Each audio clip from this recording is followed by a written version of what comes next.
Hi everyone, this video is going to focus on tips for successful virtual facilitation. I'm Michelle Cummings with Training Wheels. Tip number 1, adapting and creating visual aids. Now most people out there are visual learners, so you've got to come up with some sort of visual aid that's really going to hit your learning objectives and capture their attention at the same time. So if you're using PowerPoint or Google Slides, you also need to make sure that your content is no smaller than 20 points. Because anything smaller than that, people are going to be struggling to look at it and see it, and that's not what you want to have. And don't make your slides too busy. So really, less is more. Make sure you hit those learning objectives, and you're going to be just fine. Now on the Training Wheels Pinterest page, we actually have a lot of content free for you to download that we intentionally did not brand with the Training Wheels logo, so that you can go right there and just download those and put them right into your PowerPoints. Tip number 2, choose an online platform and know its capabilities. Know its maximum capacities, its costs, the interactivity tools such as breakout rooms or video sharing, what their polls are, maybe even whiteboard capabilities. And I highly suggest that you enlist a colleague or an assistant to really help with the technical side. Then if you run into any glitches, they can be troubleshooting while you're still delivering content. All right, tip number 3, connection before content. My favorite quote from Peter Block, who wrote the book Community, The Structure of Belonging, is this: we must establish a personal connection with each other. Connection before content. Without relatedness, no work can occur. Now, this is true now, especially more than ever, after this period of forced isolation that we've gone into. The value that connection can bring to a team is immeasurable. And if you can infuse concepts from your content into your connection activity, then you can cover so much more ground in a shorter period of time than what you thought possible. All right, tip number 4, keep the learning personal. Make sure you're using people's names. It's the most personal thing that a person has. Watch their face light up when you use their name or acknowledge them. Make their participation count.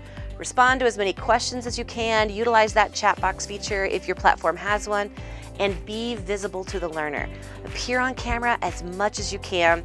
And if you can't, if your camera's not working or you're having connectivity issues, make sure you have a headshot up on the slide when you introduce yourself, so at least learners can put a face with your voice. And then make sure, if you get super nervous when you're presenting to a crowd, then script out your responses ahead of time if you want. And also make sure you dress accordingly. Dress as if you were presenting in the classroom.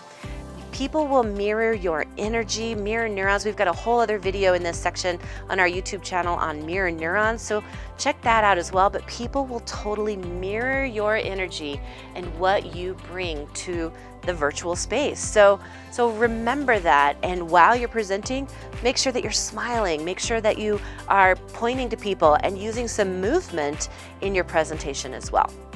All right, tip number 5, include movement of some kind. There is a lot of brain research out there that supports the need for movement while you're learning. My personal favorite book on this is by a woman by the name of Dr. Marcia Tate, and her book is called Sit and Get Won't Grow Dendrites. So what she encourages, and just in general, you need to inject really frequent interactivity into your presentation, like surveys or polls or the chat feature, or maybe even ask people to stand up or sit down if they agree with an idea. Little things like this can really help keep the brain engaged and help keep people focused. Include simple movement activities. We have a whole other video on engaging virtual activities that include movement. So check that out on our YouTube channel as well. Tip number 6, debrief the experience. Make sure you leave time at the end for questions and a quick reflection or debriefing session. This is where the magic happens, and many are tempted to omit it because it feels like a time filler, or maybe we ran out of time. But this is where the skills and the lessons that they just learned get put into practice. They need to reflect and acknowledge what they learned so they are equipped to incorporate their learning back into the real world. And that's the real point, right? So check the show notes for a link to a handout on 10 effective debriefing tools and techniques, many of which you can adapt them to the virtual world. You can also use online polling platforms for instant answers to different debriefing questions, My favorite online platform that I use is pollingeverywhere.com.